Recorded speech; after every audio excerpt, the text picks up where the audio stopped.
Hi dear friends, cute kitchen വേൾഡിലേക്ക് എല്ലാവർക്കും സ്വാഗതം. ഇന്ന് ഞാനൊരു മധുരക്കിഴങ്ങ് വെച്ചാണ് ഇന്നത്തെ നമ്മുടെ ഐറ്റം. മധുരക്കിഴങ്ങ് അറിയാമല്ലോ, ചീനി എന്നൊക്കെ പറയുന്നതിന്. എടുത്തു വെച്ചിരുന്ന മധുരക്കിഴങ്ങ് ഞാൻ പുഴുങ്ങി കുക്കറിലിട്ട് 2 വിസിൽ വരുന്നവരെ പുഴുങ്ങിയിട്ടുണ്ട്. ഞാനിതിൻ്റെ പകുതി ഇപ്പോൾ എടുക്കുന്നുള്ളൂ, പകുതി എടുത്ത് വെച്ചിരിക്കുകയാണ്. ഇനി നമുക്കിതിന് വേണ്ടുന്നത് കുറച്ച് തേങ്ങ, എൻ്റെ കൈപ്പിടിക്ക്, നമ്മുടെ കൈപ്പിടിക്ക് 2 പിടി തേങ്ങ ചിരണ്ടിയതാണ്. ഒരു അല്പം ജീരകം, ഒരു 3-4 ചെറിയ ഉള്ളി, ഒരു വെളുത്തുള്ളിയുണ്ട്. ഇനി ബാക്കി വരും, നമുക്ക് കാണാം. വെച്ചിരുന്ന തേങ്ങാപ്പീരയും വെളുത്തുള്ളിയും ജീരകവും ചെറിയ ഉള്ളിയും ഒരല്പം മഞ്ഞൾപ്പൊടിയും കൂടി ഇട്ടിട്ടുണ്ട്. അതിലേക്ക് നമുക്ക് ഒരു ആവശ്യത്തിനുള്ള, ഞാൻ കറക്റ്റ് അളവ് പറഞ്ഞു, ഞാനിപ്പോൾ ഒരു 3/4 ടീസ്പൂണോളം മുളക് പൊടി ഇട്ടിട്ടുണ്ട്. നമുക്കിതിന് ഒന്ന് അരച്ചുകൊണ്ട് വരാം. ഞാൻ അടപ്പത്ത് ചട്ടി വെച്ചിരിക്കുകയാണ്. ഇവിടെ പുഴുങ്ങിയ വെച്ച ഉരുളക്കിഴങ്ങിനെ ചെറിയ പീസായിട്ട് മുറിച്ചിട്ടിട്ടുണ്ട്. കണ്ടോ, ഉരുളക്കിഴങ്ങല്ല മധുരക്കിഴങ്ങ്.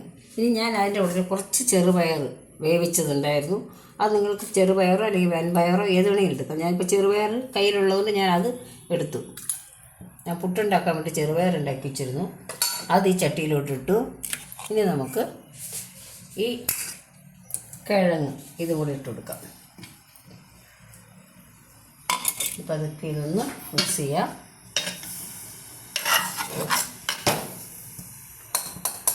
ഇത് നമുക്ക് അരപ്പ്, നമ്മൾ അരച്ചുകൊണ്ട് വന്നല്ലോ, ആ അരപ്പ് ഇതിലോട്ട് ചേർക്കാം.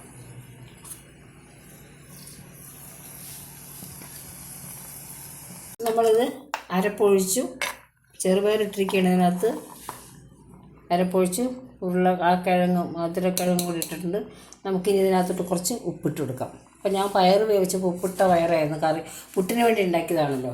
അപ്പോൾ നമുക്കിതിന് ഇതിനകത്ത് ആവശ്യത്തിനുള്ള ഉപ്പിട്ട് കൊടുക്കാം.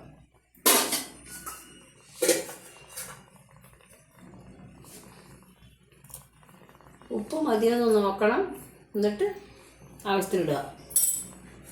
നന്നായിട്ട് തിളച്ചിട്ടുണ്ട്.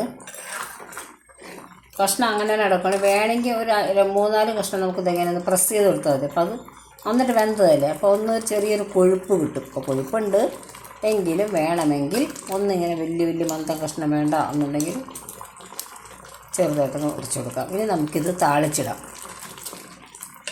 താളിക്കാൻ വേണ്ടി പാത്രം വെച്ചിരിക്കുകയാണ്. അതിലേക്ക് നമുക്ക് കുറച്ച് വെളിച്ചെണ്ണയാണ് നല്ലത്, വെളിച്ചെണ്ണ ഒഴിച്ചെടുക്കാം. നിങ്ങൾ ഉപയോഗിക്കുന്ന എണ്ണ ചൂടാവട്ടെ.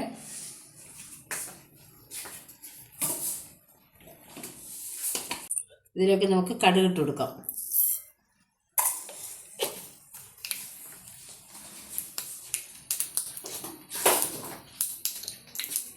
കടുക് പൊട്ടി വരുമ്പോൾ നമ്മൾ 2 ഉള്ളി ഞാൻ മാറ്റി വെച്ചിട്ടുണ്ടായിരുന്നു, കാണിച്ച ഉള്ളിയിൽ നിന്ന് ആ ഉള്ളി ഇട്ട് കൊടുക്കണം.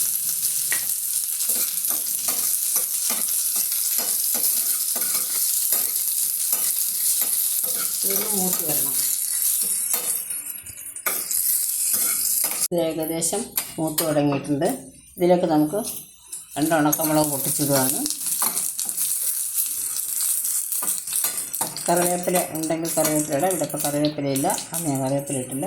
ഇത് നമുക്കിനി കറിയിലോട്ട് ഒഴിച്ചു കൊടുക്കാം.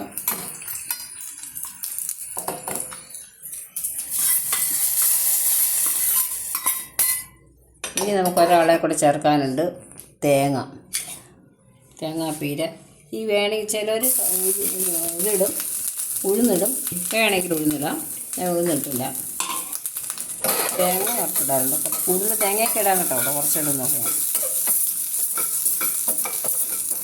തേങ്ങ ഒന്ന് മൂത്ത് വരുമ്പോൾ നമുക്ക് അതിലിട്ട് കൊടുക്കാം. തേങ്ങ മൂത്ത് വന്നു, നമുക്ക് തേങ്ങയുടെ ഇട്ട് കൊടുക്കാം. നമ്മുടെ മധുരക്കിഴങ്ങിൻ്റെ എരിശ്ശേരി ഇവിടെ റെഡിയായി. എല്ലാവരും ട്രൈ ചെയ്ത് നോക്കണം. നമ്മൾ സാധാരണ ചേന, കായ ഒക്കെ ഇട്ടുള്ള എരിശ്ശേരി ഉണ്ടാക്കണം, മത്തങ്ങ ഇതിട്ടൊന്ന് ഉണ്ടാക്കി നോക്കൂ നിങ്ങൾ, എല്ലാവർക്കും ഇഷ്ടപ്പെടും.